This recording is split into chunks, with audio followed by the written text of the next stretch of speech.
Hi, I'm Shannon Godwin from AgSolutions Australia, and in 2017 we held an equine nutrition seminar with the keynote speaker being Dr. Nerida Richards from FeedXL. The following video features Nerida discussing managing horses with laminitis. So suitable forages, to answer your question, lucerne is almost always less than 10% non-structural carbohydrate. So from that perspective, lucerne is a really safe hay for a laminitic horse that's getting laminitis because of insulin resistance and too much starch and sugar in the diet. But it can't be fed as the only forage, unfortunately. Partly it's too high in protein. It'll mess up your calcium-phosphorus ratio if it's a young horse.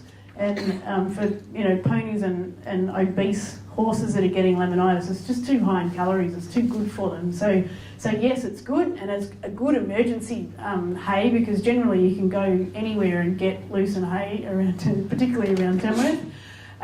But you can't only feed them lucerne hay. Any subtropical grass hay, so your Rhodes grass hay, teff hay. Has anyone heard of teff? It's making a little bit of ground in Australia, and there's a few hay growers that are actually growing it specifically now, which is great. Are usually safe. I've not actually tested a subtropical grass hay that is too high in non-structured carbohydrate in Australia. All the ones that we've tested have always been safe. So this is a big one. Cereal hays, including oaten, wheaten and barley hay, can be very high in non-structural carbohydrate, even with no seed heads. So it's the leaves that have the sugar in them, not the grain. Just don't feed them ever to a laminitic horse. So the old traditional diet for the laminitic pony was oat and chaff and nothing else. It was probably the worst thing they could have fed to them. I just had a friend who had a horse get laminitis, and 6 weeks later she thought to tell me that she had a horse with laminitis that was still really lame after 6 weeks. She said, even though it's on a restricted diet. And I said, well, what are you feeding it? And she said, oat and hay. And I went, no, Melissa, no. So I got a bale of, Dad bought a bale of his hay out, and within 4 days it was sound at the walk, and within a week it was running and bucking around its paddock again. So as soon as you take that insult away from the hoof, provided that the lamella haven't actually detached and the bone is moving and there's not any serious damage in the foot, like if they're just sore from inflammation, they get better so fast when you take away whatever it is that is doing the damage. And oat and hay will nearly always be a bad idea for horses with laminitis. And temperate grasses like ryegrass can also be really high in non-structural carbohydrate, so just don't feed them. Native grass hays, if you can get them, are great. But your temperate grasses, even if with a ryegrass hay, even if you soak it, you might be starting with a hay that's 25% sugars. If you soak it, you might get that down to maybe 17. It's still too high. So you have to avoid feeding them if you can. And it's hard. We did this talk up in Gympie, and everyone's there nodding their head going, oh yeah, I can get Rhodes hay, that's pretty easy. But down here, it's hard to get suitable hay for horses.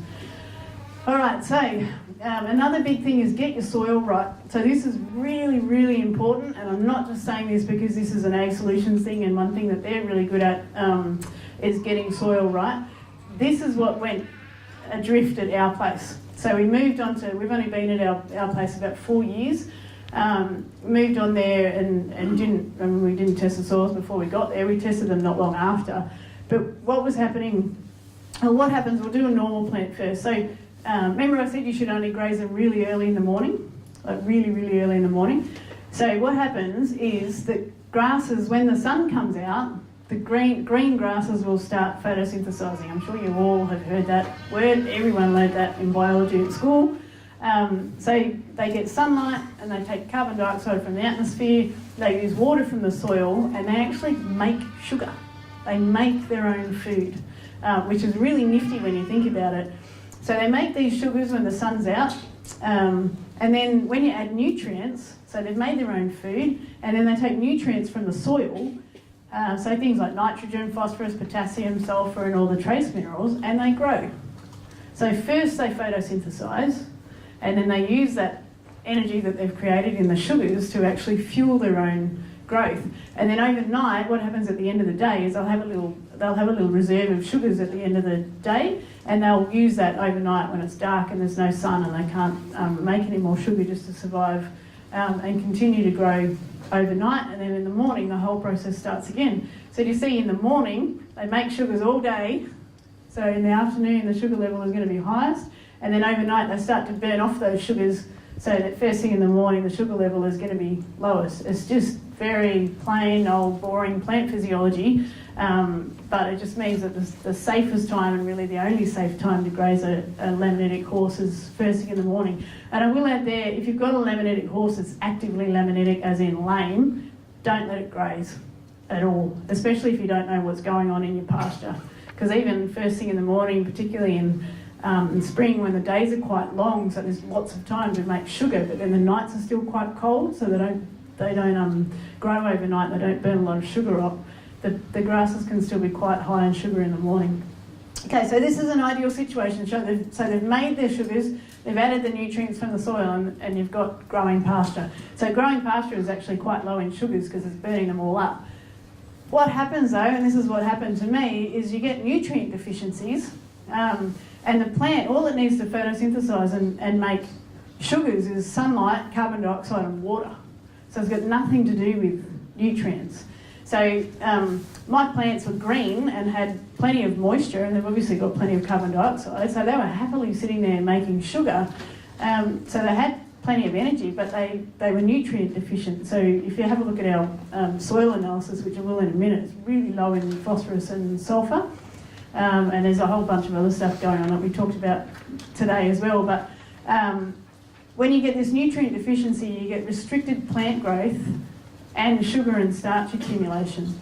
So I'll show you, this is about 2 days after all 3 of my horses went really lame. And I was thinking, what on earth is going on here? Because it was January. And typically you don't think that horses are going to get laminitis in January. I went out really early in the morning before the sun, this was just before the sun came up, so it should be when the sugar levels are lowest, and took a pasture sample, and then this is how the analysis comes back from Equi-Analytical over in the US. So we've got a starch content of 0.2, so there's really not a lot of starch first thing in the morning, and a water-soluble carbohydrate, so this is your sugars, of 7.8. And if we add the water-soluble carbs to the starch, that's what gives us this non-structural carbohydrate level that we talk about. So first thing in the morning, it was 8%. No big deal, perfectly safe. I went out and tested it. This is the same day, just as the sun was going down. So, I mean, a massively long day in January. And look what happened to the non-structural carbohydrate content. It was 19.3%. There's nearly 20% sugar in the grass at the end of the day. And it was just because there was not nearly enough phosphorus or sulphur to support these plants growing. So they were green and they could photosynthesize really well, obviously, but they just didn't have what they needed to grow at a rate that would actually burn all of those sugars up. And consequently, combined with the horse factors of insulin resistance and inactivity and being overweight, all of my horses were laminitic. So it was a pretty dramatic example of how if your soil is not right, it has quite severe consequences for the horses eating the pasture that's on top of that soil. Okay, so the other thing with laminitic horses is you've got to be really careful with misleading labelling. It drives me absolutely crazy in my work. So if you're using a feed, read labels really carefully, because unfortunately some feed companies label their horses as being safe for laminitic horses or as being grain-free, and they're just not. They've got a non-structural carbohydrate content, so sugar or a starch level that is way too high to be safe for laminitic horses.